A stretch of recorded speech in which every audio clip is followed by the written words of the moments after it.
by a by draw prior to the debate.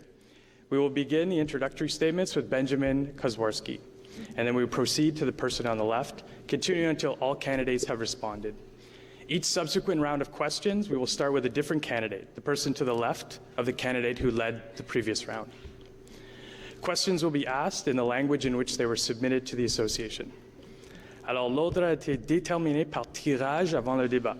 Nous commencerons par Benjamin Kozwarski et nous dirigeons vers la personne à la gauche jusqu'à ce que tous les candidats ont répondu. À chaque tour de questions subséquent, nous commencerons par un candidat différent, la personne à la gauche du candidat qui a mené la tour précédente. Les questions seront posées dans la langue dans laquelle elles ont été reçues. Alors, candidates, you will have 90 seconds for your introductory statements, and we will be starting with the first introductory speech will be Benjamin Kozwarski. Good evening, bonsoir, miigwech. My name is Ben Kozwarski, and I'm running to represent Ottawa-Vanier as the second Green MPP in Queen's Park. I'm a civil engineer and city planner, and I've been working out of a beautiful office in Ottawa-Vanier for the past 3 years. Je me présente comme votre candidat parce que les enjeux qui sont les plus importants pour les habitants de notre communauté sont les enjeux qui sont les plus importants pour moi. I've had a lot of great conversations with people in our community who are concerned about the state of housing and homelessness, that there are many members of our community who aren't able to find an affordable place to live.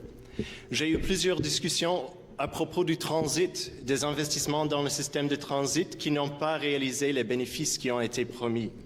And of course, many people in our community are concerned about the state of our schools and on the gamble with our future that's currently going on under the Progressive Conservative government. More than anything, people are expressing concern to me about the state of politics today in Ontario. They find that they're increasingly voting against policies that they don't agree with and not voting for the policies that are most important. And I invite you in this by-election to really vote with your conscience and vote for the party and the people that really represent your ideas the best. Finally, I'd like to express my thanks to the organizers of this event and to all of you for coming out and joining us this evening. And I would also like to acknowledge that we are meeting on the traditional unceded territory of the Algonquin Anishinaabe people. If you'd like to get to know a little bit more about the history of this land and its people, there is an event on Saturday night hosted by the Assembly of Seven Generations, which is a great positive way to get involved with First Nations in our community. Merci beaucoup.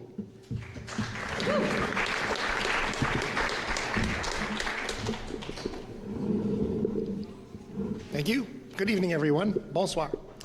My name is legally above the none of thee. The story, you can Google the none of thee and see, but I'll sum it up quickly. You can decline your ballot in Ontario if you know about it when you don't like the candidates that you have. It does not count as spoiled. It goes in a separate pile that says these people knew how to vote, but they didn't like the options they had. And if you would have presented better candidates, you might have gotten their vote. So I asked if they would make a little square on the ballot that says decline so more people would know about it. It wouldn't be a secret that you had to tell your friends. And the elections team said, no, we won't do that. So I said, why not make a none of the above square? Everyone would understand that. And they told me I would never see that on a ballot in my lifetime. So I said, oh yeah? And I changed my name legally for $137, and it has been on a provincial ballot several times now, including right here in Ottawa-Vanier before. So I told you so, you should have picked me then. You can make up for it by picking me now. And it has also been on a federal ballot. So I hope one day to see an actual none of the above square on ballots for real. And that is one of the things I will work towards. A little something that's different from me, from a lot of the people who are currently in Queen's Park. I am a working fellow. I work in a manufacturing place right now, and I come from a background of customer service, and that is what I would bring to Queen's Park. Too often you have doctors, lawyers, dentists, businessmen, people who are used to making you wait in their waiting room for their time. And that is not the way I see government. The way I see it is they should be serving you. You're paying them, I'm paying them, and they should be treating you as the customer, not as a burden. So when you show up there, they shouldn't say, oh no, you came to the wrong place, you go over there, you call this place, you go there. They should be helping you solve your problems there. Oh, thank you. It looks like I just went right to the red card. So I will say more later, and thank you very much.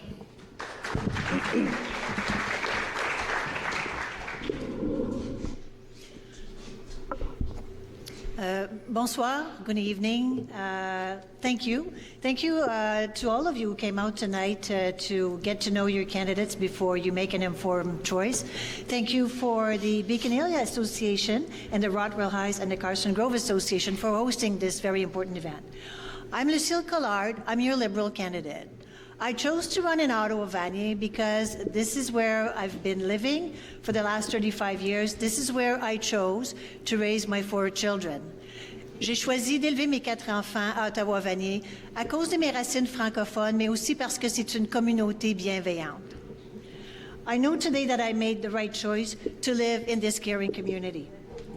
I want to contribute my skills and my experience for the community. Skills and experience that I have acquired through my work as a public servant, as a school trustee, and as a lawyer. The focus of my career has been helping people and building bridges between communities because I believe that working together, we are stronger. I want to continue to work focusing on 3 important values. That is collaboration, inclusion, and innovation. I've entertained good relationship with our elected officials, and I want to continue to work together to effectively resolve issues that are important to our community. I'm a new candidate with new ideas. I'm proud to take part in the reconstruction of the Liberal Party. A Liberal Party, a party that is not to the right, not to the left, but a party that's the balance. I would be proud to work for the well-being of our community and every resident in Ottawa-Vanier. Thank you. Merci.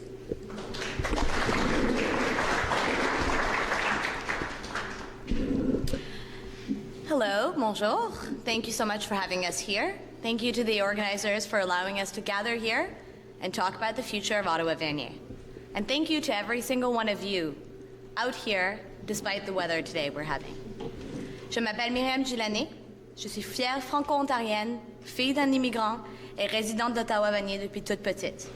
J'ai grandi dans la Côte de Sable, mais j'ai brièvement vécu pas très loin dans le coin sur Loyola et ma famille vit juste sur Naskapi. Ici, c'est chez moi et je veux voir des améliorations dans la communauté. La politique aujourd'hui manque d'empathie, de ténacité et d'égalité. Et c'est ce qui m'a motivée à me présenter. Pour apporter le changement que tant de personnes espèrent depuis longtemps dans notre communauté. We must do things differently. This is why I'm running. To fight for the change that our community needs and deserves. Like many people in Ottawa-Vanier, I am frustrated with the Liberal and Conservative governments in Ontario. I've heard it at the doors. People are tired of being taken for granted. We're seeing cuts in our education, in our health care, in senior care, and people are just not able to keep up with the raising cost of living. Instead of making life more affordable for you, Doug Ford is working for his insider buddies. Instead of investing in mental health cuts, or he cuts in mental health services. Instead of making health care better, he cuts in health care. Instead of ensuring our children are getting the education they need and deserve, he cuts in education, bullies and refuses to bargain a fair deal with the teachers. This is wrong. You deserve better. You deserve a government that works for you and your family. As your MPP, part of a strong official opposition, I will hold the Ford government accountable for their policies that hurt people in our community. Thank you. Thank you.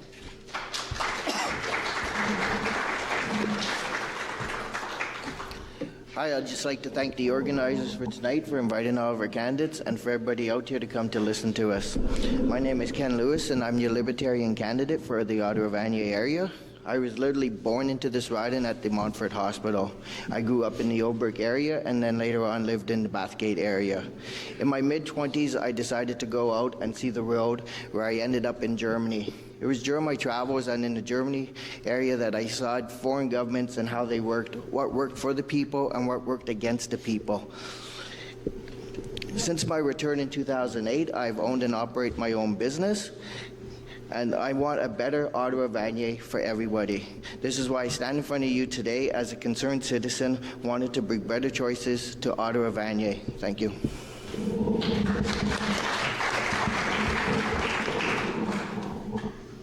Kwekwe. Ashkanonia Ishies. I come in peace. Is your heart good? Bonjour. Madame Lacasse. Madame Falardeau, Madame McNeely, Monsieur Yell, Madame Motora, Madame Boileau, Madame Bergeron, Monsieur Charbonneau, Monsieur O'Sullivan. I support teachers. I myself am a teacher. I'm also an activist. I was born right here on Appleford, not far away, well, very close on Green Acre, actually. I went to school at Saint-Gabriel, that is now no longer existing. Many of you might know my family from the St. Gabriel's Parish and now the Annunciation of Our Lord Parish. I wanted to start with the names of women and men that have influenced me, my teachers, because I really believe that teachers are the basis of our society, and they have a very important role now at this moment, especially in relation to what's going on in terms of provincial politics. I feel that the names of teachers need to be, you know, praised and spoken out loud, so I wanted to start with that. So my name is Dr. Julie Fiala. I'm running for your MPP for Ottawa-Vanier. I'm also, I hold a PhD from Queen's University. I'm an artist, an academic, and my main area of focus is listening. So I hope that working with you very closely, I'll be able to practice an ethics of listening. Thank you.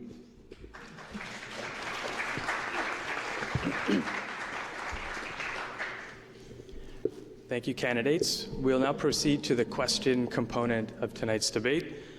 For each question, each candidate will have 60 seconds to respond. After all candidates have responded, 30 seconds will be afforded to each for a rebuttal if you wish. The first question is with respect to local issues, and we'll be starting with above Z none of the. The question is, what do you think are the top 3 issues for this riding?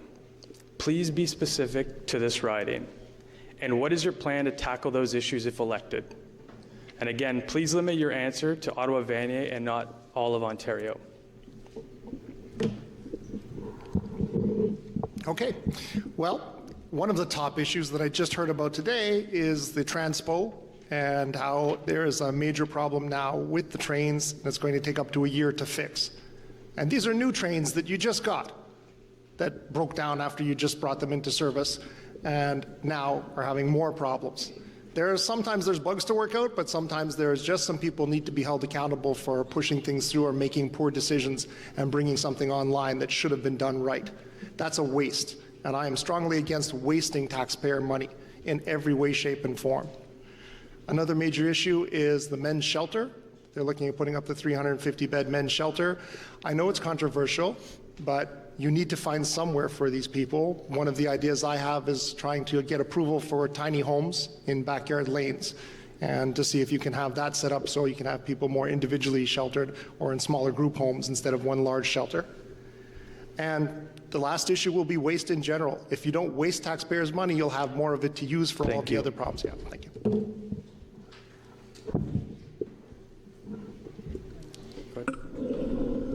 Yeah, thank you. To me, the priority is affordable housing and poverty. This is a real issue. It's such an important issue that the City of Ottawa has declared a state of emergency on this.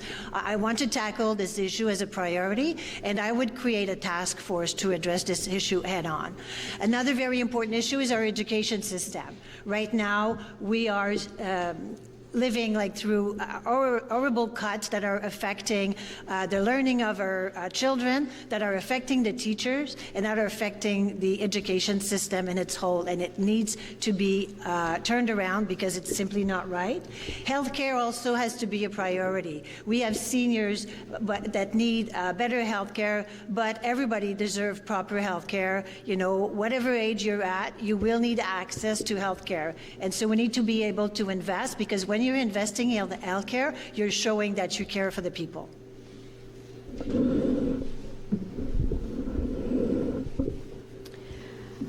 I think one of the biggest issues here in Ottawa-Vanier is affordable housing, but I will add a key component to that. It's making sure that we have quality affordable housing. Not necessarily just for people who are from lower income families, but making sure that there is affordable housing for people in all sorts of demographics. Whether you're a young family, whether you're a young professional, having access to affordable quality housing to all these groups of people. I think another key one considering we've got Ottawa U and we've got La Cité Collégiale, is addressing the growing mental health need in our society today. Recently at Ottawa U, there was a fifth suicide on campus this year. That's not acceptable. It's not acceptable that 5 young people had to lose their lives in order for us to think about doing something differently. I think we need to start realizing that these are our priorities, and the health overall of people is how we will solve these.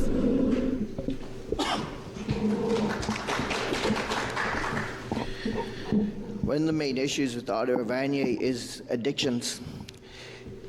The opioid crisis that we have out here, I lost my sister last year to an overdose, so I'm speaking from the heart when I say we have to actually look at this. Our healthcare right now, for somebody to get into addiction center, addictions help, you're looking at a year's wait. When you're on the streets and you need the help today, not a year later. So we have to change our healthcare so that we can get the help for the people that really need it.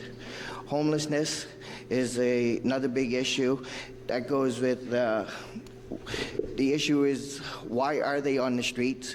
It's great to say we can get affordable housing and get housing for these, but why are they on the street? Is it because the addiction issue? Is it because finances? Is it mental health? We have to find out why they're on the street. We have to get these problems fixed and get them. And another one, it's more for all of Ottawa, is the LRT. It's, thank you. Thank you. Thank you. This is a very good question, and I think it's obviously very hard to stick to 3, but I will do my best. My first one, the cold kills. Housing is a major issue. It's urgent. I will not stop until every single person in Ottawa-Vanier is housed. I'm on my bike every day as a way to feel the cold in my body, and so I will not stop until every single person is housed. My second point, I feel the second most urgent situation in Ottawa-Vanier is gang violence. It's a major issue that is ignored. It links to crime and criminal activity, and I feel it links to also the opioid crisis and issues including missing and murdered Indigenous women, violence against women. All these issues intersect with that concept of gang violence, which isn't just a concept, it's a reality on our streets, and I know of it.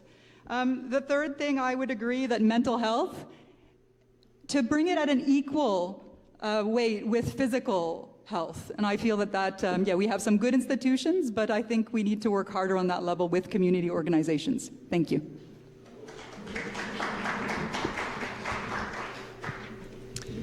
I will echo the sentiment that's been expressed across the board that affordability of housing is really the #1 issue in Ottawa-Vanier. We are a very diverse community. We have a lot of different neighborhoods at different income levels, but across the board, housing is becoming less and less accessible for everyone. It's less available to us to access a house that we can afford, that we want to live in. And we need to take urgent action at the municipal and at the provincial level to make sure that there is the housing available for people of all income levels. Of course, our transit system didn't quite deliver as promised, and it's time that we invest a little bit more in transit and transportation so that we can move around quickly and efficiently within our community. A lot of people have expressed concern about that, and I certainly will echo that in Queen's Park. The last issue I was going to talk about is education, of course, but I would like to turn to mental health and addictions, which are a pressing issue in a lot of different parts of our community. Especially in high schools and universities, we need additional mental health support. We need qualified practitioners to provide support to our students so that they don't turn to the drastic measures that Miriam mentioned. But we also have a lot of people in our community who are facing opioid addiction, and there is a lot of support that we need to provide to ensure that opioids don't dominate the lives of members of our community. Thank you. So each candidate has 30 seconds if they wish to add anything or to rebut, but I'd just like to ask a quick reminder if folks can ensure their cell phones are off. It's stressful enough up here for these candidates without the added distraction, so thank you. Go ahead, please.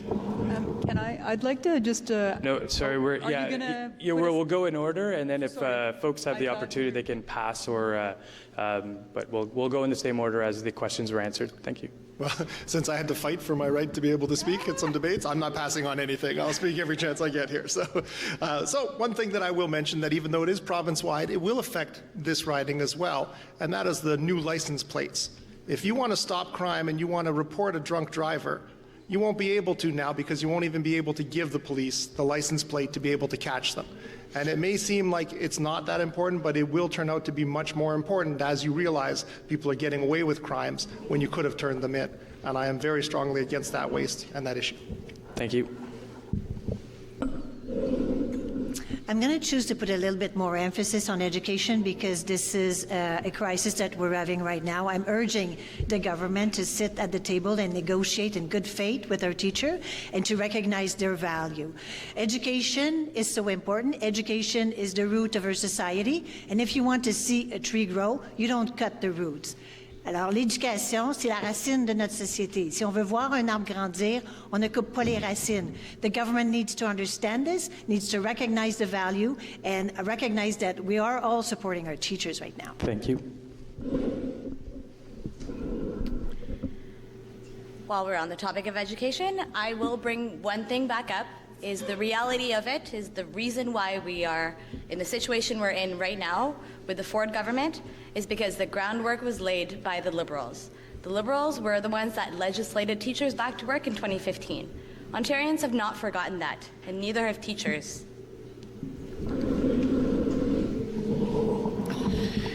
I just want to go back to what we were talking before with addictions and all that. We need to get the community involved. It's great that the government is here for us and all that, but without the community involvement, nothing can be done. We need to get everybody out there and get action taken for everybody for Ottawa-Vanier. Thank you. Can you hear me now? I was told I was speaking a bit too loudly.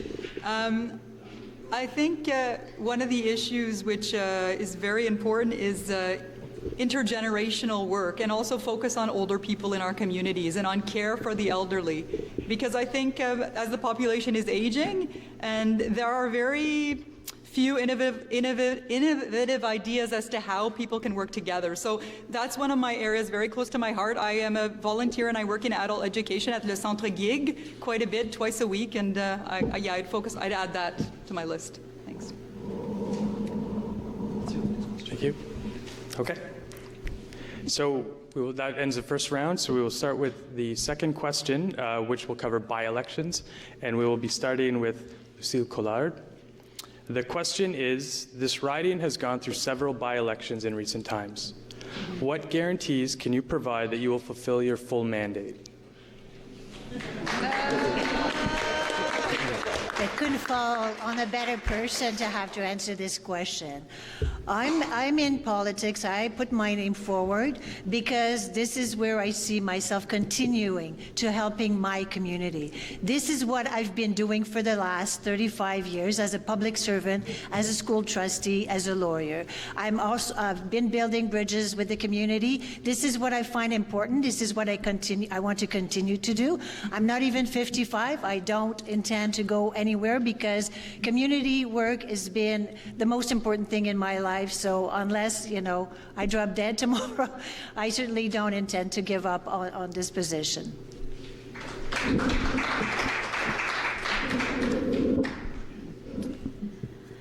I will start off by saying that there are no other jobs in Toronto for me, except at Queen's Park. I think that we need to hold our elected representatives accountable. We need them to be transparent, and we need them to fulfill the very basic commitment that they have made by having us vote for them. By-elections are very expensive, and that is taxpayer dollars that here in Ottawa-Vanier we have felt. I believe this is the fourth election in the past 5 years. People at the doors will say they are tired. They constantly feel like we are in an election after election after election. It is tiring and it is frustrated. It makes the people of Ottawa-Vanier feel like they are not taken seriously and they are taken for granted. And I will not do that. I will be planning on fulfilling my entire term.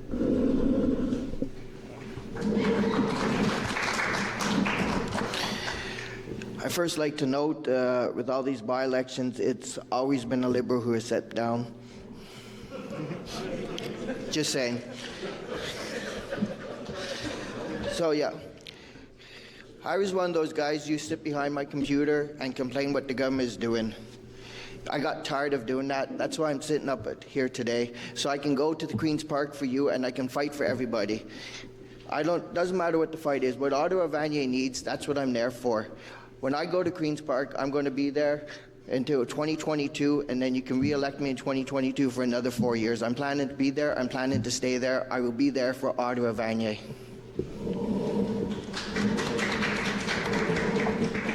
A couple of months ago during the federal election, I was talking to my mother, who's sitting here today, and she said to me, I said, you know, she asked me like what I wanted to do when I grew up, you know, when I was young, and we were talking about when I was 2 years old, and she said when I was 2 years old, I told her I wanted to be the Prime Minister of Canada.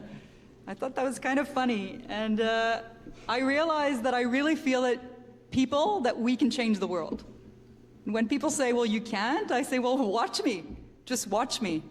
And so I really come into this election with that spirit and that mentality, and I feel as though rage is a powerful tool. And when I see people on the street in pain, I feel rage. And when I see families of new immigrants arriving in Ottawa completely confused, I feel rage. I feel rage so often that I have to act. So time is now.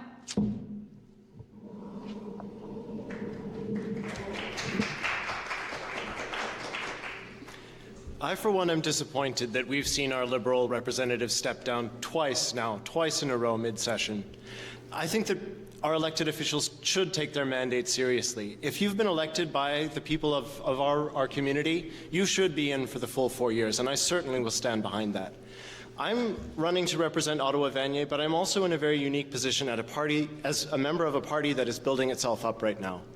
Greens are really on the rise across the province and across the country, and I'm really excited to be part of that story, that growing story of more and more Canadians choosing to elect Greens to represent them. So I would take the mandate to be the representative of Ottawa-Vanier very seriously, both for our community and for the growing Green Party.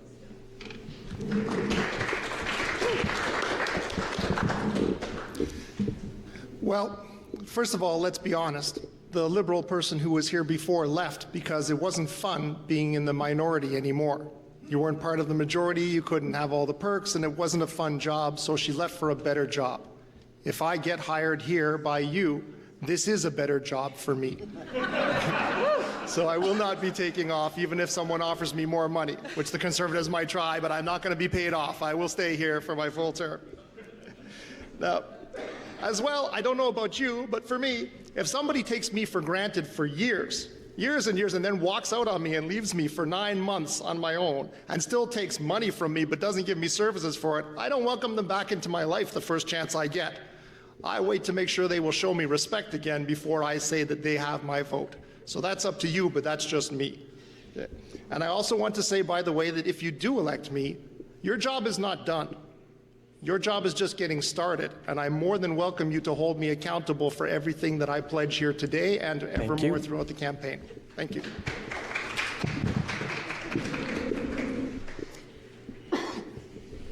I'm stepping forward because I want to work for the future of our community and the future of my 4 children.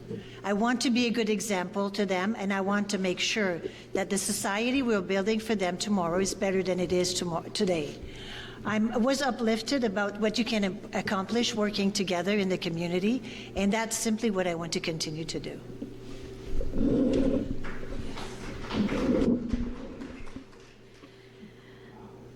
Like many people in Ottawa-Vanier, I am very tired of voting for people who do not represent our community. I grew up here. I'm a young person, like a lot of people in our community. My socioeconomic background is significantly closer to the majority of the people in this riding. And I think it's about time that we are represented. Our voices matter, and representation matters. I'm looking forward to joining an official opposition that is strong and that is pushing back against Doug Ford, and not a party that is rebuilding, a party that is already built, a party that is pushing forward.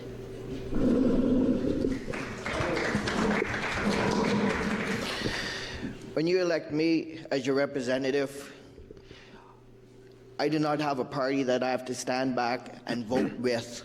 I'm there for Ottawa-Vanier. I believe none of the above and us are the only two parties out there that do not have a party whip, and we have recall legislation. So you don't like what we do? Fire us. Get us out of there. We're going there for Ottawa-Vanier and not for the party. So when you hire us, we will fight for you. Thank you. Well, I'd like to respectfully correct you, dear. I myself am independent completely, and I believe in power to the people. I believe that if you elect me, and hopefully you will elect me, that I will go straight to Doug Ford, straight to the government. I believe you need a strong voice of someone who has education, who uses research, and who knows the community inside out, and who can take your values and voices forward. Thanks.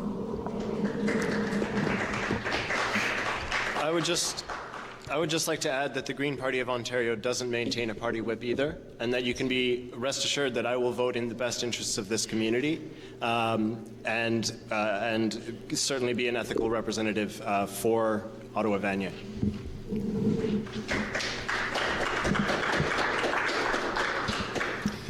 Well, Ken reminded me of something. Thank you very much, Ken. One of our party platforms is recall legislation. However, that doesn't mean that I have to wait for legislation to be in place. So I will pledge now to submit myself to a review after 1 year.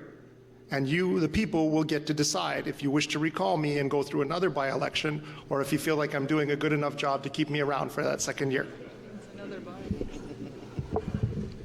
Thank you. We'll move on to the third question. This question is on the topic of education, and we'll be starting with Miriam Gillane. The question is, the current labor dispute between the Ontario government and teachers' unions has had a significant impact on education in Ontario. Where do each of you stand on this issue, and how would you propose to resolve it? I've had the opportunity to go to the picket line quite a few times. I had a conversation with a teacher, a teacher who had 6 students. She only taught special needs students, and she already had a great deal of difficulties with those 6 students. Wildly different ages, wildly different needs.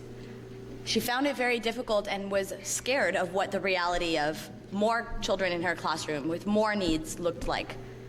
We can't count on the Liberals to fix this.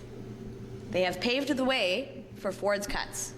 They cut millions of dollars in special educations in this province. The Conservatives made hundreds of millions of dollars in cuts in our children's education. Cutting the budget on the backs of children is wrong. The NDP is calling on Doug Ford to hit the reset button, fire Stephen Lecce, and give a new Minister of Education a new mandate to bargain a fair deal that does not include any cuts to our classrooms.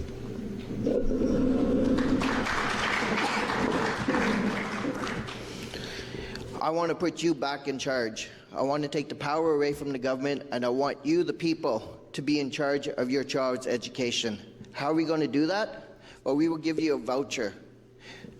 You can send your child to wherever you want, homeschool, private school, public school, Catholic school, it doesn't matter. You decide what's best for your child. You expect the government to know what your child needs? I don't know what your child needs. How's the government supposed to know? But I do know what my child needs.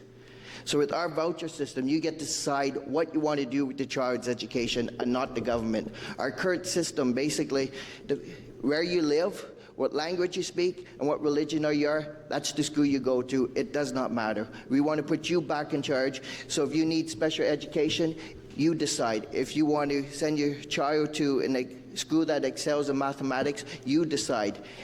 You put the parents back in charge, so every decision is made by you and not by the government. Thank you. Je suis venue ici aujourd'hui avec 3 mots, courage, couleur et complicité. Courage, color, and collaboration or complicité. It's slightly different in French. But in terms of teachers, I think they're the ones that are out on the street have need of great courage This is a very difficult situation. I absolutely support the teachers, and I believe that they are the actual foundation and they are instrumental to our future, but also to our present. A lot of our teachers are acting like surrogate social workers. They're in these caring roles. I think we need to invest in them and in their time, so that they have time to provide the proper care and instruction to create a stronger community. So I absolutely believe in investing in our teachers, and I also think we need to bring up some differences between the French and the English teachers and the demands there, and the ways that language affects teachers differently. Thank you.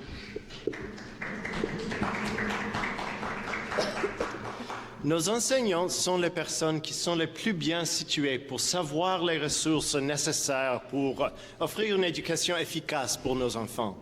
I come from a family of educators. Both of my parents are teachers. My grandfather was a principal. I know that teachers are the people who know best what our kids need to have a good education that prepares them for the challenges of life. We shouldn't be thinking about the minimum possible financing that our schools can use. We should be thinking of the investment that we're making in the future of our families and of our province, and thinking about providing resources to our schools that encourage kids to be creative, to be curious, to really dive into education and carry forward a spirit of creative growth that they will carry with them throughout their lives.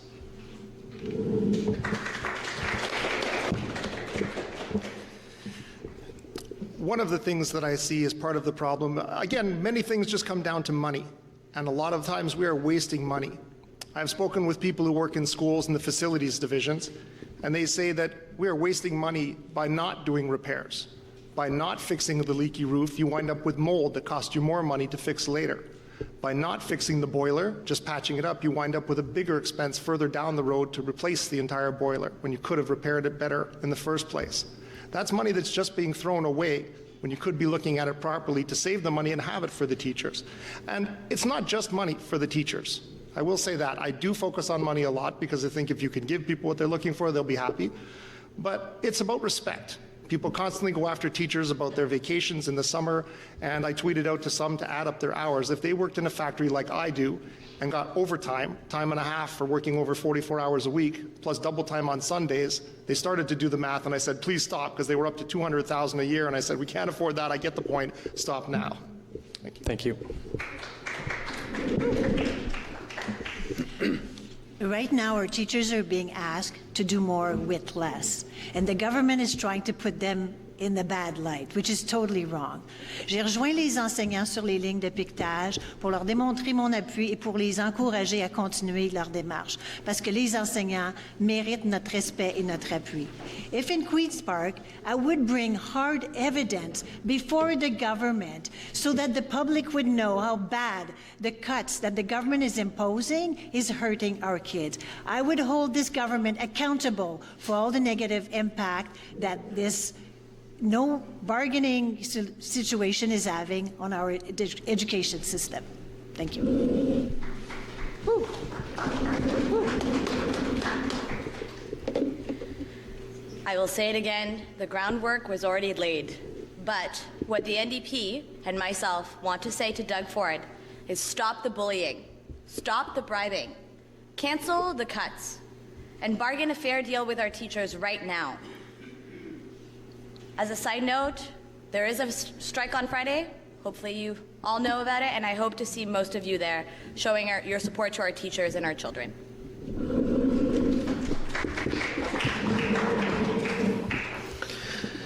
So according to Fraser Institute, the cost per child right now is $12,300. The current ratio right now is 62% of those funds go to the bureaucracy and only 38% actually goes to your child education. By putting you back in charge of those funds, you can decide how that money is spent. I think we need to love, learn, and listen, and that teachers play an important role in all those three areas. I have also picketed with the teachers, and I will be there on the 21st, so I think we're all together on that we value our teachers. Thank you. I'll just reiterate that investments in education are investments in our future. I would also like to add a little bit about post-secondary education.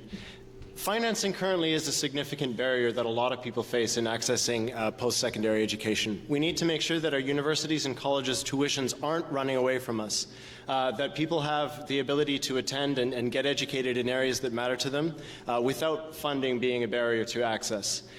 When the Greens were able to form the balance of power in British Columbia, they were able to eliminate all interest on student debt payments immediately, including backdating all interest on student loans. That was a way to make post-secondary education much more affordable for people without worrying about having to pay interest on loans that enabled them to get themselves set for the future. One thing that you might forget is that we almost had a deal. This strike should have been over. The teachers were ready to sign a deal, and at the last moment, the Conservatives came in with more demands. You don't do that when you're trying to make a deal. You do that when you're trying to screw up a deal, because they think they're saving $12 million a day, but they're really costing us far more than that, with all the hassles for parents, people who can't go to work because they're staying home with their kids.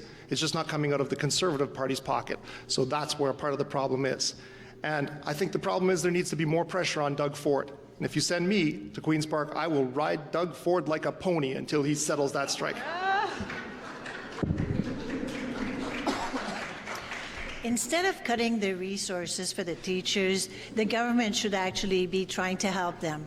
By example, by promoting alternative teaching methods to reinforce and develop the teachers' workforce, but also to alleviate some of the stress and the anxiety that the teachers and the students are going through, because an education system strategy that is a one size, but that doesn't fit all. Thank you, candidates. Question number 4 will cover auto insurance rates. It has been reported that Ontarians have overpaid for insurance by as much as $12 billion since the early 2000s. What can you do to rein in the insurance industry that regularly overcharges its clients, underpays its claimants for a legally mandated service? And we'll begin with Ken Lewis.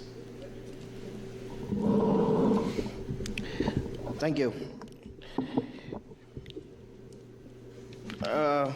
You have stumped me this one, sorry. Wasn't expecting a question with auto insurance. Yeah, every government previous have promised that they will rein in the auto insurance cuts. The problem with mandating a privately company that is out there for your protection, if you get into an accident, they will actually pay to have your vehicle repaired, or if it's unrepairable, they'll actually pay you whatever the auto is worth. When we regulate this and we say you're only allowed to charge X amount of dollars, they have to get that money back from someplace else. So your house insurance will go up, your fire insurance will go up, something else will go up. So we have to be careful. We have to make sure that, yes, they're not gouging us, but people have to be paying the fair rate. The way we get our insurance down and the cost under is don't get into the accidents, don't file a claim, and then your insurance will go down. I have a 7-star rating with under commercial insurance, and I have a very excellent rate.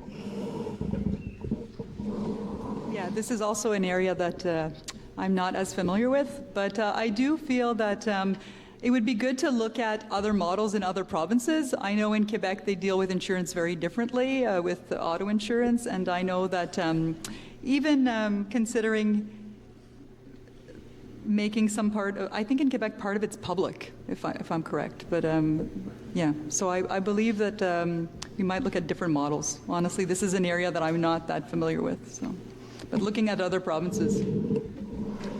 Quebec and British Columbia both have public auto insurance. It is actually very straightforward to get your car insured and to get registration done. It's a matter of minutes going into any one of a number of licensed insurance brokers to get fair coverage that's equivalent for everyone else in the province. There's no shopping around, there's no multiple stops, there's no several days of paperwork and processes figuring out how exactly to get the best deal on insurance and registration. Ontario could certainly use more oversight to make sure that Ontarians aren't getting gouged from insurance brokers and from different insurance companies that are providing services for us. I personally am able to live a car-free lifestyle, but I felt the pain secondhand rather, through family and friends who have gone through the process of insuring a new vehicle. It certainly is difficult for many of us, especially responsible drivers, and it's time for a little bit more government oversight to make sure that Ontarians aren't losing out, especially with comparison to British Columbians, Quebecers, and other Canadians.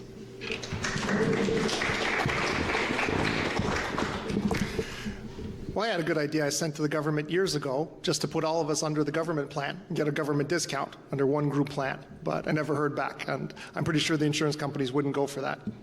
But part of the problem that we all know that causes the insurance rates to be so high are the lawyers. They get involved, and if you were ready to settle, they say, no, I can get you more, sue, drag this on, cost more, and they get 30% of the settlement. So when you are injured and you need that money, you lose 30% to the lawyers. It's gotten out of control, and it's time to legislate and make a flat fee for lawyers. Sorry to the lawyers in the audience, but we will make a fair but flat fee, so you will no longer push for larger and larger settlements because you won't get a percentage, and you'll wind up settling cases faster and doing more volume and getting things through the courts quicker, because that's how you'll make more money. And that will lower the cost for the insurance companies, put more money in the pockets of the people who are injured, and that will lower our rates.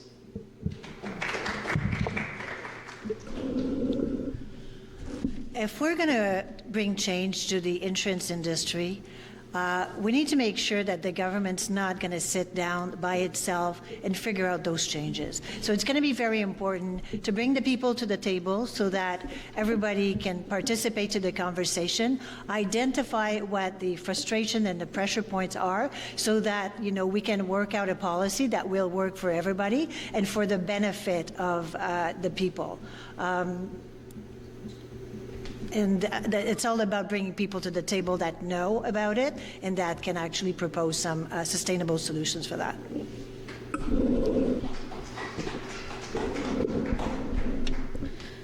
The key thing about auto insurance is that in Ontario, it's mandated. If you're going to have a service that is mandated, it should not be private, it should be public. It's something that you're asking people to put their trust in, and when you are pushing these services onto private companies, you are losing communication, transparency, and accountability. We need to make sure that we protect all Canadians. I'm sure many of you have felt the dread of having to deal with an insurance company. That is not something that should be a hassle put onto regular folks. This should be something that the government mandates as a public service if they're going to push it as a mandatory service.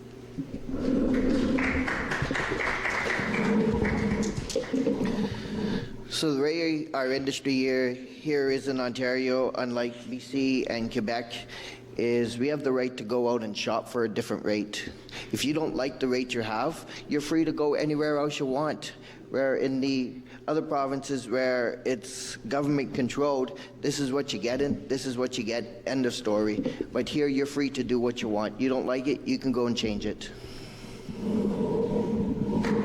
Yeah, I think something that kind of is very near the issue of insurance is the issue of how to report like an accident and how to deal with those moments of accidents, and also those moments can be quite traumatic. So I'd just like to add that I know for myself I've only had one accident in my life and it was incredibly traumatic. So I think in terms of insurance and reporting, we need to kind of maybe even incorporate that in curriculums in schools. I mean, it sounds ridiculous, but for me, it would have been a good thing if I had more idea in school of how to deal with an accident, how to deal with insurance, how to deal with reporting, these kind of things. So I just want to put that out there. Okay. Another thing that we can do is encourage more car sharing programs, because then you don't have to pay the full cost of insurance if you're not using a car all the time. You just need a car for a couple of hours on the weekend, then you conclude your insurance cost and the hourly cost for car sharing. And if we can help as a government promote the use of electric cars, then I think that that would provide a benefit towards the environment as well and maybe count towards our carbon commitment.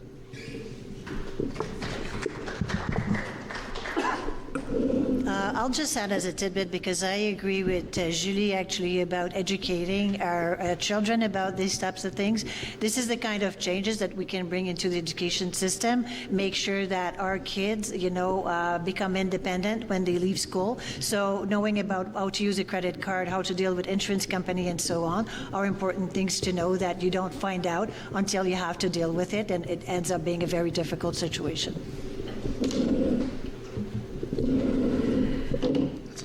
We need to set a baseline on what our insurance policies are. If you've ever been under 25 and tried to get a car insurance policy, they are outrageously expensive. And young people are already being pushed out of neighborhoods close to schools because they can't afford to live there. And the transit system is failing them. So sometimes the only option is a car. But if you are under 25 and you are paying $300 for your insurance, that's not acceptable.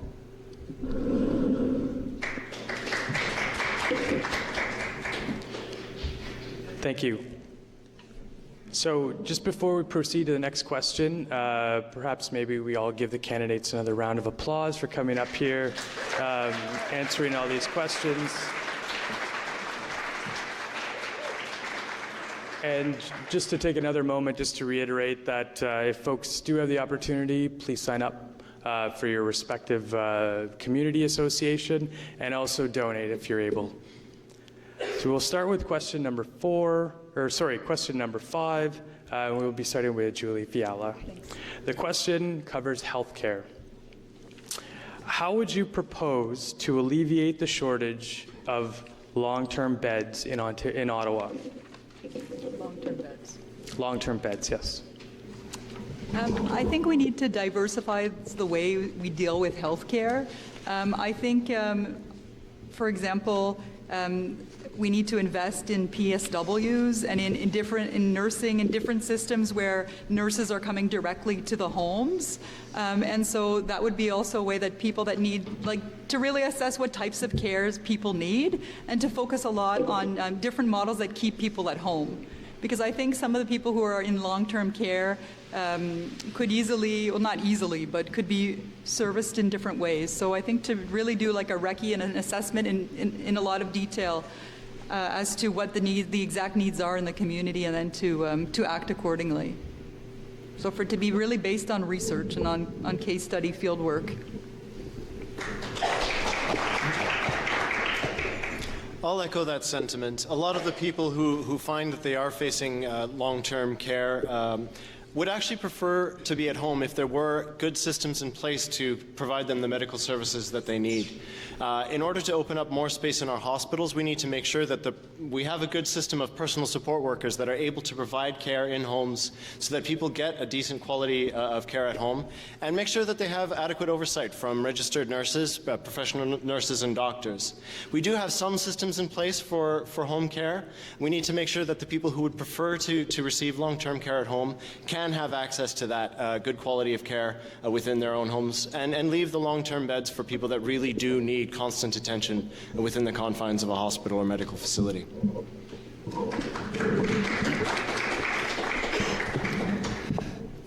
I have an idea. I get lots of them, but it's more of a two birds type of idea. A lot of seniors who need home care, sometimes they have to leave their home and go into care facilities because they don't have enough home support. And we also have a problem with housing. So I think if we can encourage or provide rebates or tax incentives for seniors or people who need help to provide rent-free home for someone who needs a home, as long as they're willing to provide care or be trained to provide care, then you could put those two together and take care of two issues at once.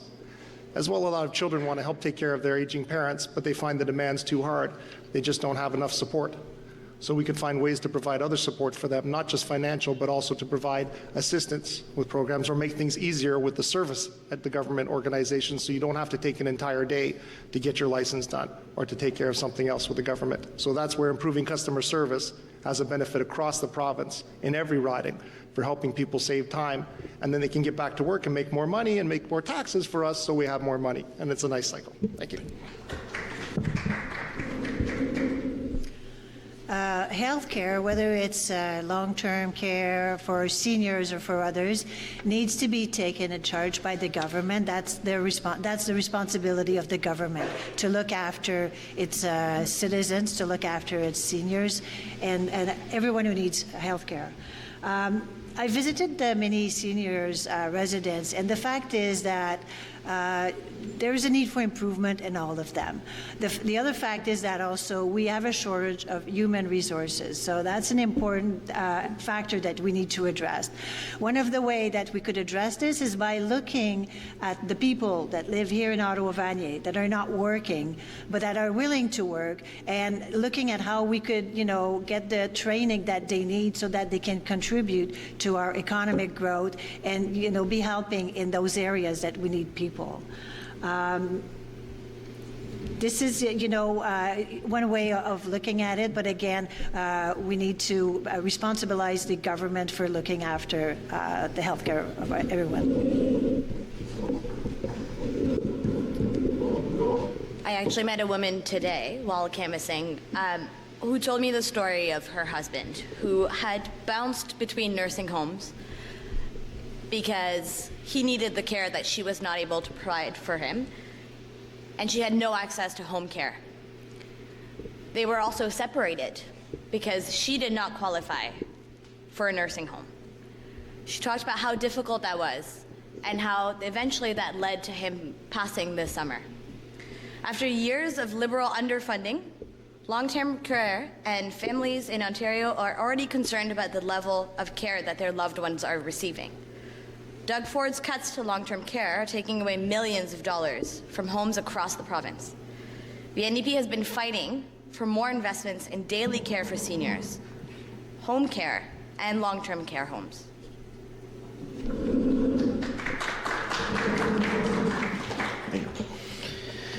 So we have an imbalance of funding here in Ontario. Our imbalance favors the administration costs over the actual needs of the people.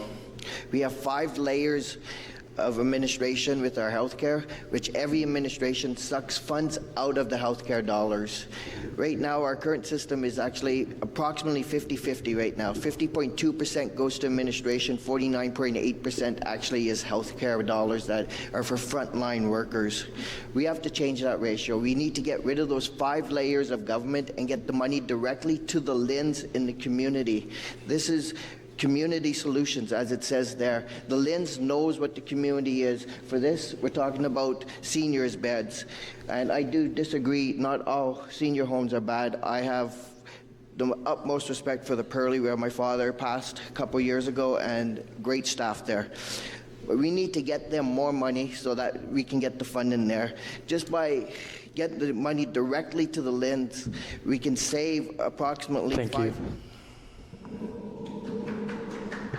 I feel we're maybe moving a bit away from the question itself. I just want to raise awareness of the need for psychiatric care and long-term care in relation to psychiatry might be a bit more complicated, but also in relation to the opioid crisis. I feel that in terms of long-term care, we need to be thinking about satellite solutions. We need to be, again, thinking about coming to the people, but we need to really think about the question of psychiatry, because I think it's one that people shy away from. It's linked to stigma, and often people who have psychiatric conditions need long-term care.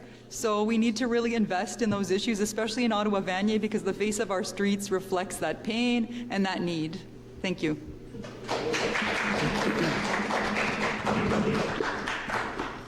I'd just like to take a quick second to draw attention to the people who are dedicating their lives and their careers as healthcare workers. We have many nurses and personal support workers in Ontario who are really committed to making a difference for the healthcare needs of the people that they look after. We need to make sure that these people are supported with favorable working conditions that enable to do their job in a humane and sane way. We need to make sure that our nurses are working in conditions that enable them to provide the care and services that we're expecting them to for the people that we charge them to look after.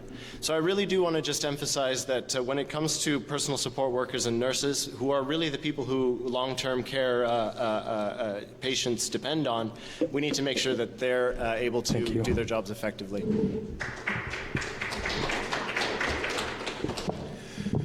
We also need to pay more attention to early intervention.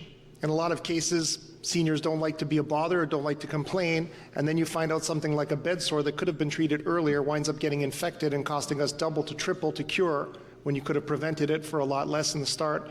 And if you did that, you would have more funds for more beds, but instead you spend it on cures that could have been easily prevented. I just want to emphasize the fact that the government needs to step up for those services. Just today, the residence that I visited was actually a residence for people with disability, both mental and physical. And the owner was actually explaining to me how he's getting less financial support from the government, but yet the expenses are increasing.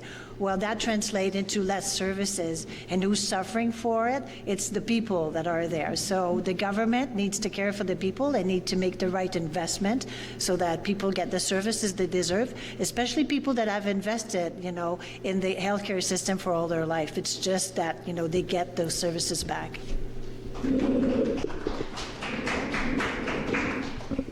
I think it's also important that we talk about how we need more public funding, because we need publicly owned care options that are just as good as the private sector. Treating our seniors with the respect and dignity that they have earned and that they deserve, and the workers should be treated the exact same way.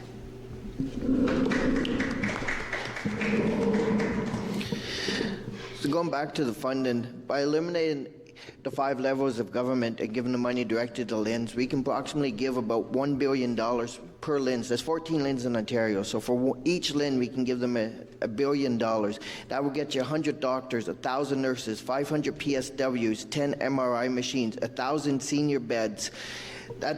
You've only spent $550 million. You still have $450 million for prescription drugs, addiction centers, whatever you need. We need to get the money to the people, to the LHINs, and out of the government's hand. Thank you.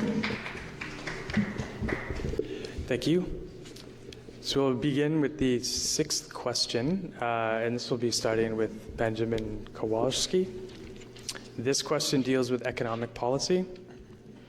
Our riding has a diverse economic demographic, from some of the poorest areas in Ottawa to some of the richest. How would your economic policies address this broad spectrum of people, from low to middle to high income earners?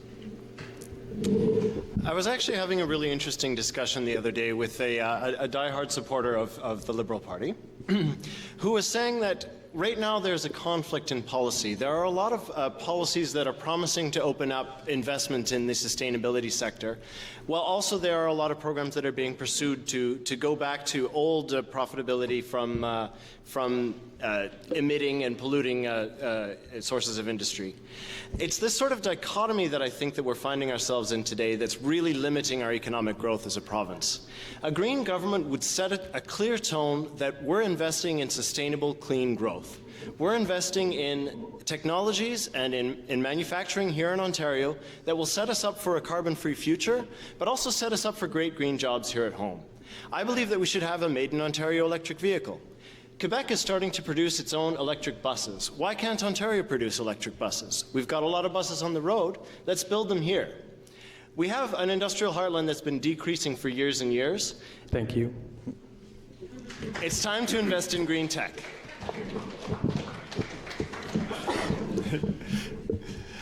Well, one of the things that we can do is 4 out of 5 small businesses fail within the first 2 years. And I think that the government can support small businesses and purchase from small businesses instead of just the lowest bidder. We could spend a bit more to support these small businesses from the lower income groups to help them make it through those first couple of years and to thrive. There's a lot of buying power you can do with the government and encourage other companies to do so as well, provide tax incentives if they use the smaller companies to keep them going so that they don't fail, and so that helps prosperity for those smaller companies to grow into bigger ones. And then we get more taxes. Thank you.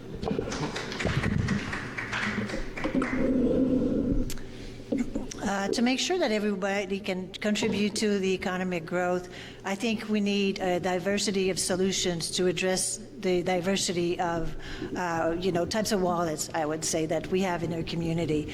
And to make sure that everybody can contribute, we need to make sure that everybody has access to transportation, everybody has access to training, and everybody has access to employment in order that they can contribute to the economic of the riding. That's all. I believe we need to work on diversifying the communities. They are a little ghettoized.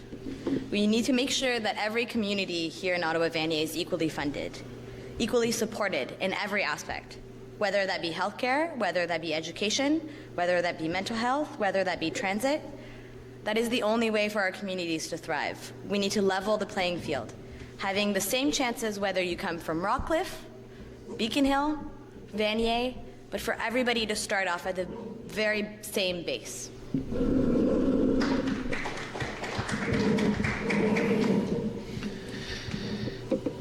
Yes, Ottawa-Vanier, we do have everything from homeless to the $5 million homes here.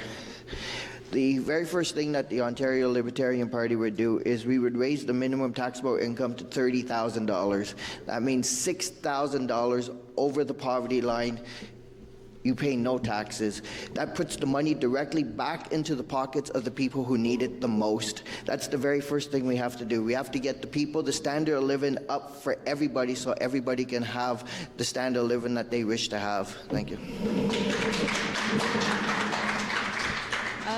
I'm just going to try and respond to some of the comments. I feel like Ottawa-Vanier has a bunch of distinct identities, and I actually think that's a strength. I don't think that the idea of homogenizing la circonscription, je crois pas que c'est une bonne idée. I don't think it's a good idea. I would say there's obviously an evident gap between the rich and the poor, and I believe that we can work harder to bridge that gap. We can work at the level of consciousness so that people understand what it feels to live poverty. For example, we can look at numbers like ODSP and OW, and we can see that even if we consider what it cost, $823, I think, for a bachelor's apartment, these statistics are very on the low side. The amount of money that you receive on OW is, you don't have much left for food, for example. So, I think we can practice empathy. I think empathy is very important, and I think Ottawa-Vanier has a lot of love. So I think we need to focus on that. Thank you.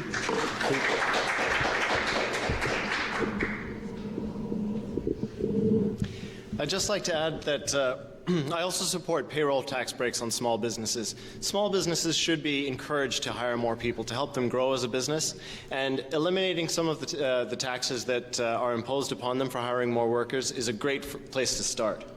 Another really important thing is a lot of people on Ontario Works payments and Ontarios with disabilities face clawbacks when they actually are able to do some work in the time that they have.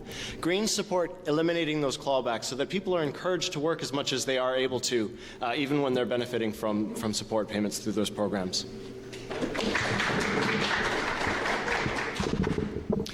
Well, I'm not from this riding. If you didn't know, I live in Newmarket, and I'm running over here to represent you. So I think that that's an advantage in this case because I have no preconceptions.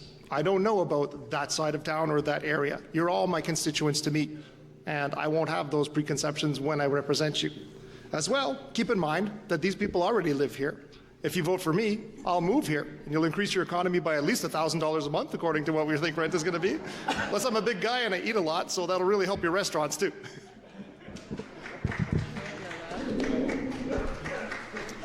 I would like to add the factor of our cultural diversity here in the riding, which is a richness and an added value.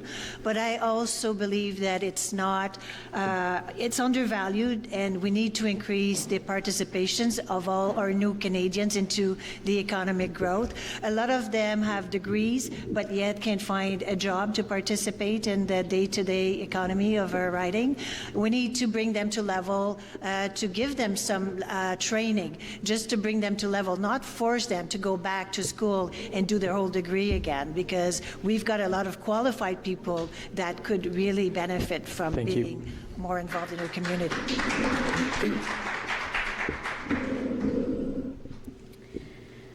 I will say this time and time again, at the very end of the day, it is about treating every single person with respect and dignity. And I will go back to the point of education, because education is the first step in setting up people to thrive. Education is the way out of poverty. Education is the answer to so many of our questions. It starts at the bottom, and that is a high ladder up. People don't like to hear that. We want to see the results come from the top, but education and ensuring that every child in our riding, from one end to another, has the same level of education, has the same access. I'd just like to say one thing. It's because of the diversity here in Ottawa-Vanier that makes Ottawa-Vanier great. I'm just going to mention a few things. As somebody who's highly educated, I studied till I was 36 years old. I don't feel that education is necessarily equal to financial or economic success. I think we live in a very complex society. I think a lot of people are stopped by things such as PTSD. We need to look at people, we need to look at the veterans who are on the street, who have worked hard, who've given a big part of their lives for their mission, who find themselves without employment. We need to look at complex issues such as women and gender, women who want to work, for example, who need health care. So I think these issues of economic stability are complex. Thank you.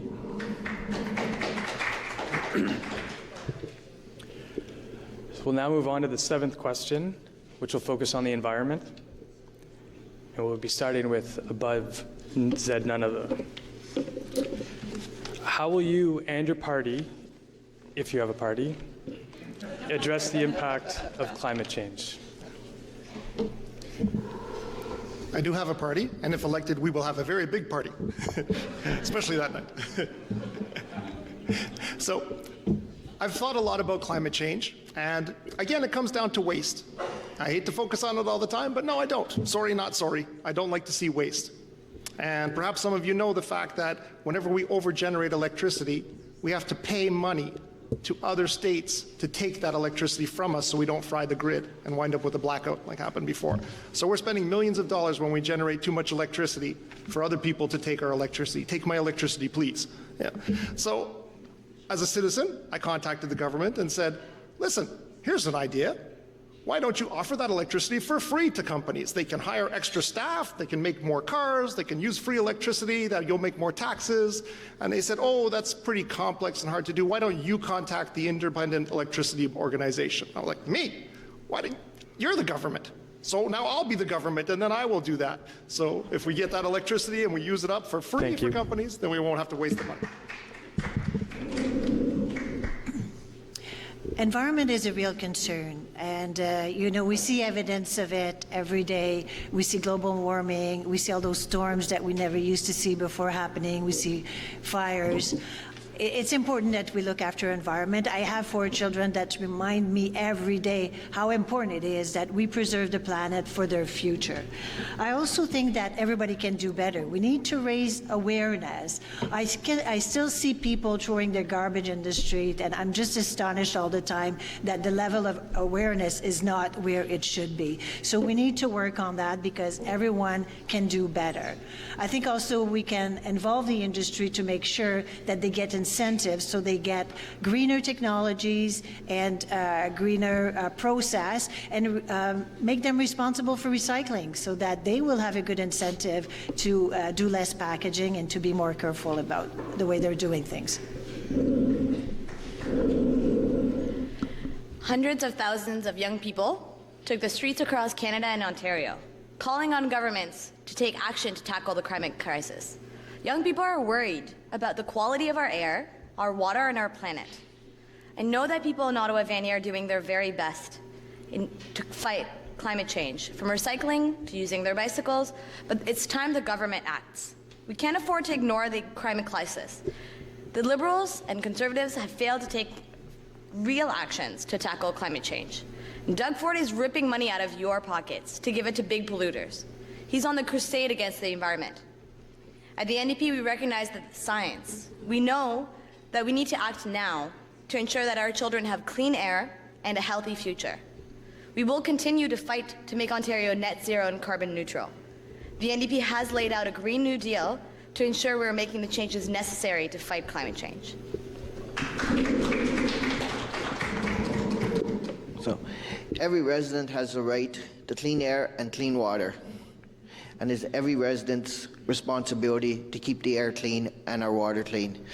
Everybody has to take accountability for their own actions so that their neighbor and everybody all have the same rights with this. I would like to point out one thing. When the Liberal Party was in power, we had the Green Energy Act.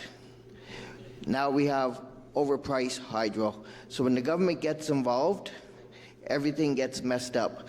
We have the BEC system up in Niagara Falls for a hydro that runs at 35 to 40% hydro dam water, which is one of the cleanest the environment has, but yet it's turned off 60% of the time because we're overpaying for contracts for windmills and for solar that produce 2% of the energy that we need here in Ontario.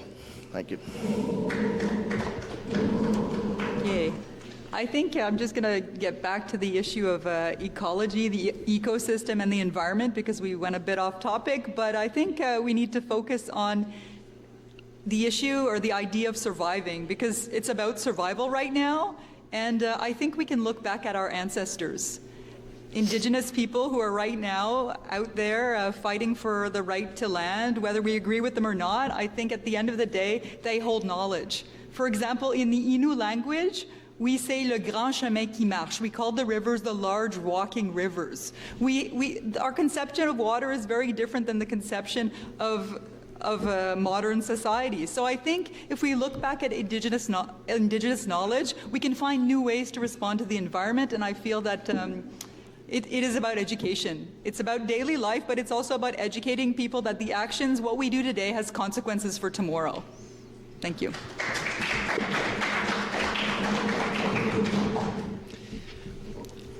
I don't know if you remember, but in the 1990s there was a global accord, the Kyoto Accord, that promised to reduce global emissions by 15% below 1990 levels by the year 2000. Global emissions are up 50% since then. We've been hearing a lot of talk, but not a lot of action. We know what to do. That's the crazy part. 40% of Ontario's emissions are caused by our houses and our built environment, through the natural gas that we burn to keep our houses warm in our stoves, and through the gas and oil that's burned in our electricity grid. The other 40% is through our transportation network, fossil fuels that are emitted through vehicles that are burning. If we invest in renovating our homes to make them more energy friendly and get off fossil fuels, we can actually make our homes better places to live. And we can create really awesome jobs in the construction industry while we're doing it. We can solve multiple problems at once by putting the environment at the core of our policies. As I mentioned before, our transportation system could be a lot cleaner. We can make that a reality using Made in Ontario solutions. So we really do have the ability to resolve this crisis. It's just a question of doing it.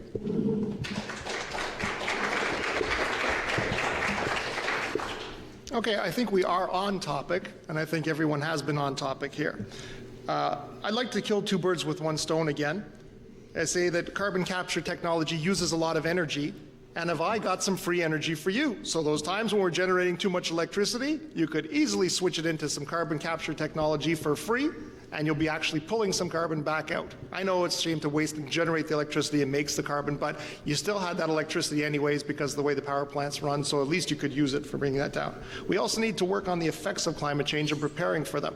So no more building on floodplains, and how about preparing the forest for the eventual fires by cutting out fire breaks now and getting ready for the times when they come so we can lessen the damage that they do. One other thing that we should be doing, I believe, is promote the use of alternative energy, and there are solutions out there. We need to innovate, we need to collaborate, and we need to listen. And good people to listen to are the youth, because they are majorly concerned about their future. And I've listened to them, and they do have great ideas, so it would be, just the right thing to bring them to the table. So we need to include actually everyone, to the table to adopt some new measures that will make a difference. Another important thing would be to increase public transportation efficiency, to make sure it's affordable and to make sure that it's accessible to everyone.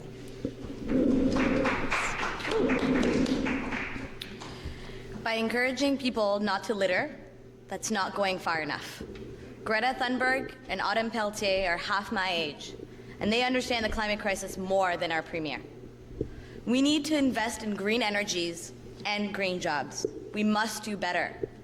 That is what the NDP is proposing in our Green New Deal. Our environment and well-being is counting on it.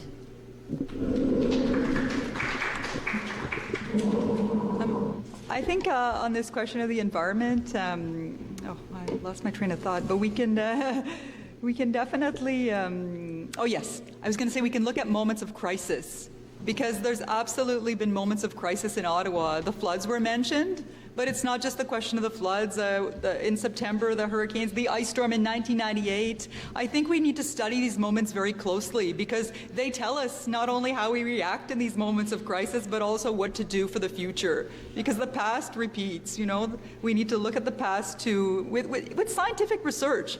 I think in that case, I would, the Green Party does advocate for scientific research, and I'm definitely a big advocate of it myself. So I think this is where we need to absolutely look closely at what's happened before and plan for the future with researchers. Thank you. I'd just like to say that the effects of climate change are being felt right here in our community. We've seen back-to-back floods of the Ottawa River. We saw a devastating tornado that saw a dear friend of a friend lose his home and all of his possessions. All of these events are becoming more regular and more extreme because of climate change. I myself am doing as much as I can to be part of the solution. I walk, bike, and take transit as needed. I recycle as much as possible. And I'm sure that many people in this room today also make commitments like that. But the truth is we need systemic change. We need the government to step up and take action to reduce our emissions and improve our treatment of the environment across the province. Thank you. So we will move on to the 8th and final question of the evening. This question pertains to communicating and connecting with your constituents.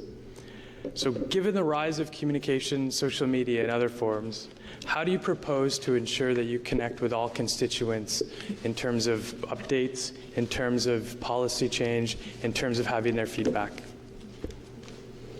And we'll begin this round with Lucille Collard. Thank you for that question. It's actually very important. I believe that anybody who's a leader, anybody who works for other people needs to ensure that good communication is maintained. There are many ways, of course, to do this, and social media works for a certain portion of the population, but not everyone. We all know that Facebook is for a certain age, and then Twitter is for others, and then Instagram is not accessible to some of us, and more to the youth. So we need to make sure that we actually do maximize the use of these medium. We also need to be accountable to what we do and make sure that we report on what we've been doing, and we also need to engage the community. And I would do that by making sure that we have regular events and that we call regular meetings and regular consultation to make sure that the representation is real and that it involves everyone.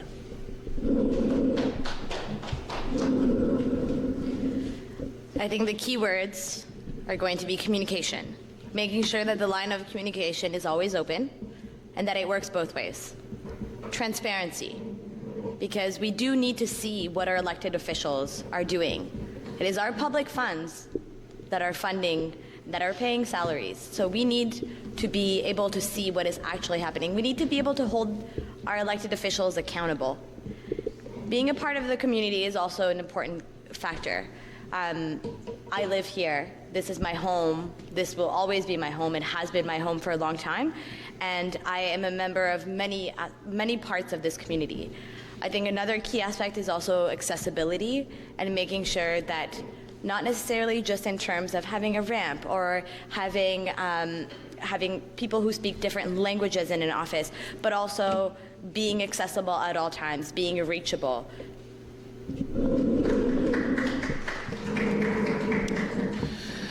Yes, communication is key. I said, I can't disagree with that. You need to be there for everybody. Doesn't matter. The office is always open. Anybody can come in. Sit down, communication, talk. I employ my campaign manager, is actually Carleton University. He understands the Twitter and the Instagram a lot better than I do. I'm one of those ones. I think Facebook is the end of everything, which I'm told it's not. So, yeah. All lines must be over. We still have the newspapers. I come from the newspaper industry. We still have the community papers. We have all the community associations that we have to get involved. We have to get everybody part of Ottawa-Vanier involved. We have to keep the lines open for everything so that no matter what the issues are, no matter what the problems, we are there for you, and we will fight for you, and we will be there for you. Thank you. I think beyond the issues of transparency, we need to add issues like integrity and also reality. And I think with myself, although I'm a big advocate of social media and I use it a lot, I would say nothing replaces presence and face-to-face encounters. And as somebody who's worked as a professor and a teacher, I feel the concept of office hours is a really good one. And I feel like we have to have frequent office hours. So on that, I would agree with Lucie that we need to have moments where, and even we need to also not just have a fixed office, but to have these office hours in various locations in the community, because bearing in mind that certain people have mobility issues. So I feel that that's absolutely key. Thank you. I am, of course, on Facebook and Twitter, and I have an Instagram profile. But I'm really encouraged by the number of people that are writing me personal emails during the campaign. There are a lot of people who are really concerned about things that are happening in our riding and in our province. And I have personally answered every email that I've received, and I'm really, really encouraged by the level of engagement that I've been seeing on the campaign trail. I have to admit, though, that I am a little bit old school. Let's get coffee. I'm happy to meet with you one-on-one or as members of a community, of course in a positive and violence-free way. But I really am here to be somebody that you can talk to, that you feel comfortable talking to, and that you want to express your concerns, and you know that I will listen and take you seriously. Thanks. Well, I'll give credit where it's due. Despite all of his other faults, Doug Ford was excellent at customer service when it came to getting back to his constituents. So that was one redeeming quality for him. And that would be my goal, to stay in touch with you. You reach out to me, I don't pass you around to staff or bounce you around for days or weeks, that I do everything I can to get back to you.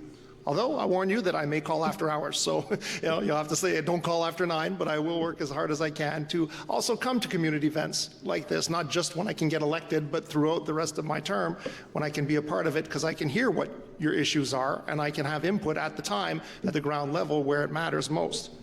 And as well, I won't hide like the Conservative candidate.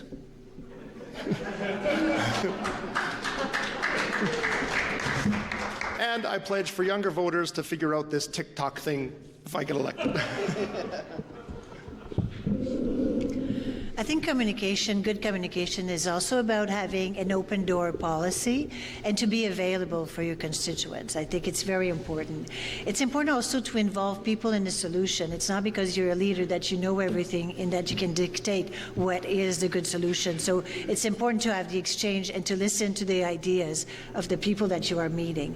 I think it's important also to proactively go into the community. And I know that, while the constituency office may be in one part of the riding, it would be important to make your presence felt, throughout the riding and the other parts of the community as well.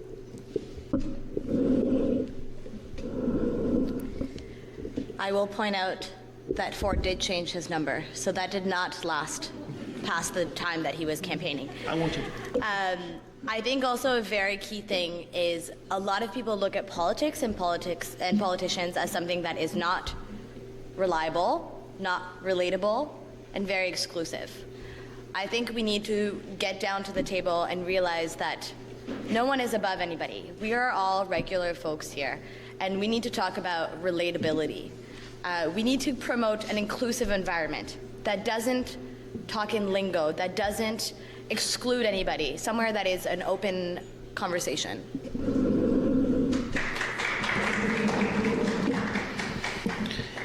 Listen, learn, improve. 3 main things. Just sitting here tonight, what you said, mobility, get out there. If you can't come to me, I come to you. I listen, I learned, and I will improve. I'll add that to my list. And Ben, too, I'll sit with you and have a coffee. I don't have a problem. Just on the question of communication, I think we should shout out to our local newspapers, Le Droit, our community newspapers, The Citizen. I think that they're really important tools, and I think we should value them and hold on to them. I also just want to say something. I'm an expert in the area of listening, and I think communication is about listening. I think sometimes I've worked in conflict zones, and right now, I just want to say we're in touch right now. I'm touching you. The air in this room is touching all of us. Proximity is a huge tool. We need to come closer together. Being close together, we're in touch and we're listening to one another. So I think that this is key. Thank you.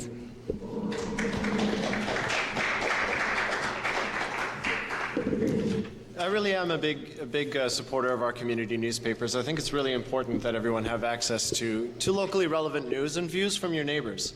I think these days, as we emphasize digital media more and more, we start to lose some of the really important community connections that are held together, at least a little bit, by our community newspapers. So I really applaud everyone that works to make those a reality on a regular basis. I've said, I am available through social media, but I am also available in person, and I really am serious when I say that I would like to meet with each and every one of you. So I hope you'll stay afterwards as well if you have the time and energy just to have a chat. Thanks a lot. And I will speak in English, and je parle un peu de français aussi. Ce n'est pas plus bon, mais c'est plus meilleur de Peter MacKay. Ouais, Namaste, Peter MacKay. And as well, I'd like to point out that it used to be the pen is mightier than the sword, but in this day and age, the tweet is mightier than the sword now. Great, thank you, everyone. So that ends the question round. We will now proceed to a 60-second closing remark for each candidate. We'll begin with Miriam Gillane.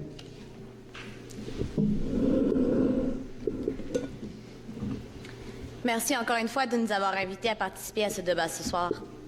Vous avez un choix très important à faire le 27 février. Et je vous encourage à voter pour moi, pour l'opposition officielle du NPD.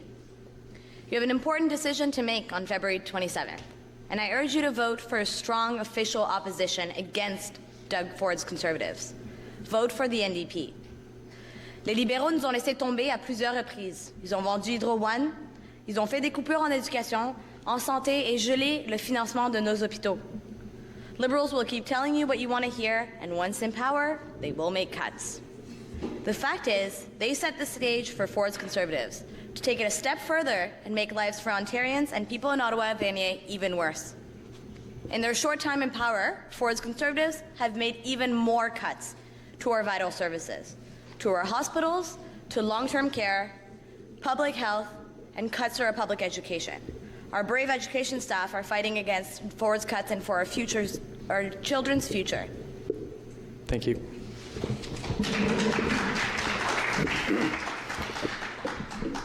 The Ontario Libertarian Party has a plan. Our plan is to give you back the power, to take it away from the government and put the power where it belongs, in the people's hand. If you elect me on February 27th, I will go there and I will fight for Ottawa-Vanier. This is what I'm here for. I'm here for the people of Ottawa-Vanier. Does the commercial say, what's in your wallet? Well, it better not be the government, because what's in there should belong to you and not to the government. So come February 27th, vote Libertarian, vote for a change of Ontario, vote for Ken Lewis. Thank you. Love and listening are powerful tools. Julie Fiala loves Ottawa-Vanier, and I mean that with my whole being. I want to just say a couple of things. First of all, I think, and I really fully believe in people over politics. I feel that you should vote for the person that you feel could be your best friend, the person that you feel could represent you and could speak to your concerns and bring them to the places that matter and to the people that matter and make and make those decisions. I just want to sum up some of the issues that are important to me. Housing being the first priority, education second, mental health, but also one thing we didn't mention, the missing and murders of Aboriginal women, but also sex work and the sex workers that are actually on our streets in Ottawa-Vanier. I think we need to pay attention to them and to help them. Other issues, violence against women and also violence against children, which is a reality in our communities. So please, people over politics. Thank you.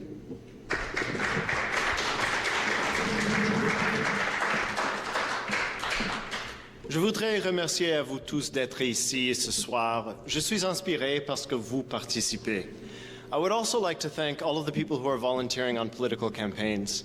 Our democracy really depends on the involvement of volunteers, Greens and otherwise, and I'm really, really inspired by the massive contributions of our volunteers.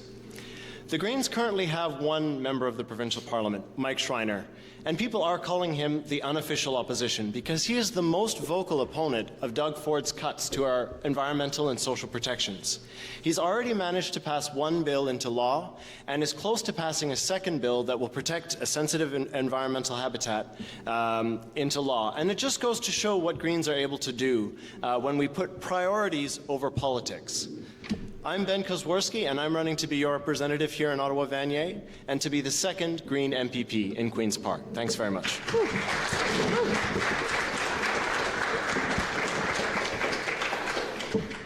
Well, I aim to take a shot at that title, so the Green member may be the most vocal critic for now, but you send me there and we'll have quite the contest and see who takes the title for that. A couple of ideas I didn't get to before. I was speaking with some taxi and Uber drivers, and one of the ideas we have is called microtransit. So, for example, when the trains break down and you don't have enough shuttle buses, you mass hire all the taxi and Uber drivers to help move people around as well and paid for by the transit. And in that case, soon we'll have more millionaires. As well, what I'd like to see now, a constant problem that's bothered me for years, are those duct cleaning calls. If there's such a need for duct cleaning, then maybe we can offer one free duct cleaning per year from the province, paid for by us, so there's no need for any more calls. Problem solved. That's what new ideas can do for you. Now, one thing I'm not going to let go, though, is that the Liberal candidate tonight said that the government needs to step up. Well, there was a Liberal majority for years. The time to step up was then. So if you wanted the Liberals to step up, they had their chance. And now I think it's time to show a chance for some other people. Thank you. Thank you. Ottawa-Vanier wants and deserves a strong representation. I have the skills and the experience to be a strong voice for us at Queen's Park. My approach to politics is about working in collaboration, promoting the inclusion of everyone for our economic growth, and innovate to find new solutions where old ones have failed. I want to put forward a task force to address affordable housing, to tackle this issue as a priority. I want to make sure that the voice of our youth is heard by creating a youth council. Je veux continuer à contribuer mon temps, mon énergie et mon expérience pour assurer le bien-être de notre communauté. I want to continue to contribute my time, my energy, and my experience for the well-being of our community. The same I've been doing for the last few years, or the last many years, I would say, with positive results. In close, I just want to remind everyone, advance poll are open until Friday, 8 p.m. If not, don't forget to vote on February 27. Thank you. Merci. Miigwech.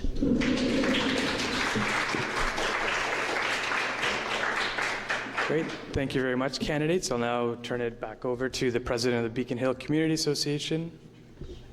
All right, thank you very much. Can we get a round of applause for Sean over here, please, for being a great moderator?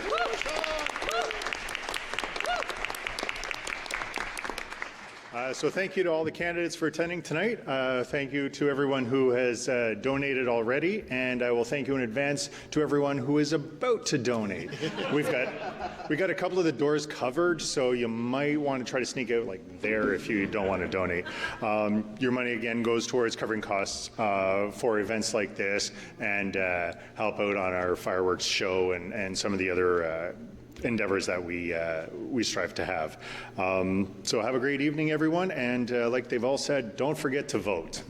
Have a good night.